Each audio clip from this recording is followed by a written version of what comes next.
আসসালামু আলাইকুম বন্ধুরা। আজ আমরা কক্সবাজার আসছি। পৃথিবীর সবচেয়ে বড় সমুদ্র সৈকতটি দেখুন। আসুন এই সুন্দর জায়গার সম্পর্কে বিস্তারিত জানি। কক্সবাজার বাংলাদেশের দক্ষিণ মূর্ত প্রান্তে অবস্থিত। এটি বঙ্গোপসাগরের কাছে মায়ানমারের লাগোয়া। উত্তর দিকে চট্টগ্রাম এবং দক্ষিণ দিকে মায়ানমার। এই শহরের নামকরণের পেছনে ব্রিটিশ ইস্ট ইন্ডিয়ান কোম্পানির ক্যাপ্টেন হিরাম কক্সের নাম রয়েছে। এখানে রাখাইন জনগোষ্ঠীর মানুষও বাস করে। তাদের সংস্কৃতি এই অঞ্চলের অন্যতম।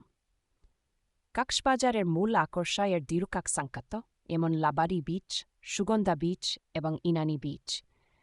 এখানে পর্যটকরা সাঁতার কাটে, সূর্যাস্ত উপভোগ করে এবং ঘোড়ার গাড়িতে করে আনন্দ করে। শিখতে না, কক্সবাজারে আরও দেখার জন্য অনেক কিছু রয়েছে।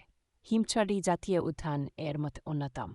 এখানে জোরডা এবং সবুজ প্রকৃতি রয়েছে।